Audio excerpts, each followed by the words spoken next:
Okay guys, I'm out here at the frame and I've got to drill this side. I forgot to drill, to take the inside of the box and put up here to drill the hole. So I needed to figure out a way to make the holes line up with what I've got, which is to be the template. So I took and made a cardboard template with a hammer to line up on the frame holes that are already there.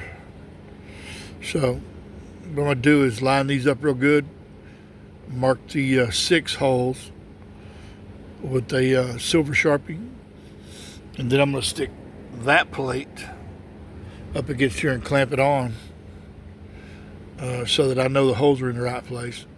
Then I'll use the center punch to punch make sure the holes punched in the right spot. I'll use a small drill to make a pilot hole. Then I'll use the big drill to drill the main holes. And that will line it up, at least for that part. Now, what I'll have to do is these other holes that we're going to use, where a bolt got to go through. Some of these are going to have to be reamed a little bigger. Like these up here, these are pretty small holes. They're probably 3/8 or 7/16. They're going to have to be bigger. I might even have to ream them out bigger than 1/2 inch to make them line up, but that's okay. This box bolted in, a piece bolted on the outside to hold the coilover, upper control arm mount bolted on top, bolted into the box. It's going to have the frame pretty much sandwiched in between all of it. It should be very, very, very strong. So let me get some stuff marked, and I'll show you as I do that exactly how I'm doing it. Those the 3 triangle holes that you see daylight through, those are the holes that are already in the frame, and they're holes that lined up with the inside plate. So I just made this template by using a ball peen hammer to cut the cardboard by knocking it into the holes, and it just, it cuts the cardboard basically. So I know that's all lined up, and me getting this on here, once I line these all up and then mark these other holes, that'll be lined up enough where I can clamp the plate on there and go from there. Okay, that takes care of that. So this plate should be able to line up. Damn it, should be able to line that plate up pretty easy and clamp it on. I don't like how close these are. As I said before, I'm going to move these 6 holes in the drawing at least 1/8 of an inch forward, probably 3/16 or 1/4. That outside mount that mounts out there is just the coilover mount, the upper coilover mount. It's not going to affect anything for it to be 1/8 or 3/16 or even 1/4 forward, because it's right in the middle to start with, and the control arm, the shorter side is at the back, so the ball joint's offset to the back. But there's plenty of room in the middle of there. Certainly I'll get a set of tube arms and check it with tube arms and stock arms. So continue on. Now you want to know something that's hard to do, and that is to hold this plate up here on these holes and then tighten this F-clamp, install it and tighten the F-clamp one-handed. That's kind of a pain in the ass, but I've got it where I need it, so we'll punch holes next. Okay, you can see the little center punch. I used that punch right there. It fits kind of decently tight into those holes. Punch these holes. Got to drill those with the pilot bit. Well, there we are, 5 pilot holes. I'm going to drill one there. Got to drill the rest of them.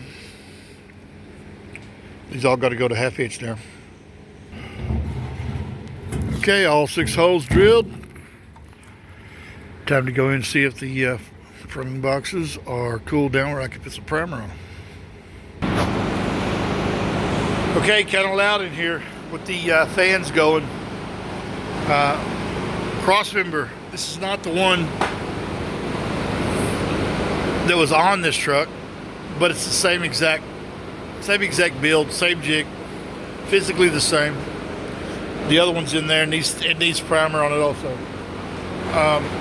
Here are the frame boxes. They are in primer. That's as you can see, it's self-etching primer. Okay, etches into the metal. If you have any smooth surfaces that aren't scratched, paint will not stick.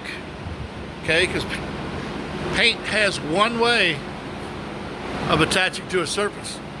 Same for body fillers or primers or anything, and that is a mechanical bond. There has to be scratches for it to stick. So this etching primer has an acid in it that etches little holes into the surface, microscopic holes, and it has a physical or a mechanical bond that way. Now you want this thing to paint to stick really well, put some scratches in it, then prime it. Same for body parts. Anyways, I hang stuff in front of these fans so that it dries a lot faster. It'll be a whole lot drier, a whole lot faster. Plus it's nearly 100 degrees here in Texas today, so I'll hang these up. I'm going to go take a reamer and ream those holes outside and get ready to install the cross member. And we'll go from there, but this time of the day I usually take a break, 15-minute break, so be back as soon as I get done with that. It's also loud here in the welding room with the fans and the AC on. This is the cross member, as we talked about, for another customer, but we can put this one on, the other one on, doesn't matter. This one here will need to be primed so it doesn't rust.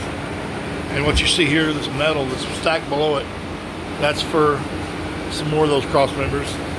There's the motor mount pieces, motor mount caps, the end caps for the cross members. There's the threaded bungs. That's what goes under the motor mount. Half 13 threaded bung. I also use those on frame boxes. Those are the square nuts we just saw me welding on. Those are 5/8 weld on lock nuts. Or maybe those aren't. Maybe this is just. Oh yeah, these are plain. These are plain 5/8 weld on nuts. Those are the 5/8 weld on lock nuts. They have a taper at the top. See where they're squeezed. That squeezes the threads. And those are 1/2 inch lock nuts. Stuff I use here basically. Okay. Before we get ready to go outside, this is the rear arm mount, okay? That's a spacer. This is the actual piece that goes on here. This is for the 65 to 79 chassis. Okay, that welds on like that. Then a tube welds on like right there. I don't have any tubes here. This ain't it's the right diameter, but not the right length. Tube welds on right there. Bushing goes inside. Sometimes they'll use a spacer like that. I don't know if this is going to fit that 83 frame or not. The only way to find out for sure is to take a factory Crown Vic aluminum control arm and bolt it up in the cross member and see where the stud sticks out of the back of it, like we did on that 56 if you watch those videos. So here in about, I don't know, when my break is over, I will take that cross member out there and those frame boxes out there, mount the frame boxes. I may have to ream some holes, but I'll mount the frame boxes. Then I'll mount the cross member center section. Once the cross member center section is mounted, I can put a bolt through control arm, see where the thing sticks out the back, and test, see if that fits. So, don't know if we're going to have enough time today. It is nearly 4 o'clock. So, it is Saturday, so I generally leave at 5 o'clock on Saturday. Don't think I'm going to stay past that today. I've always got tomorrow to finish this up. I've got the upper arm mounts that just need to be finished. I've got the pieces cut for the other one. They just need to be welded up. I need to have the cam loops welded in here, and these will bolt on.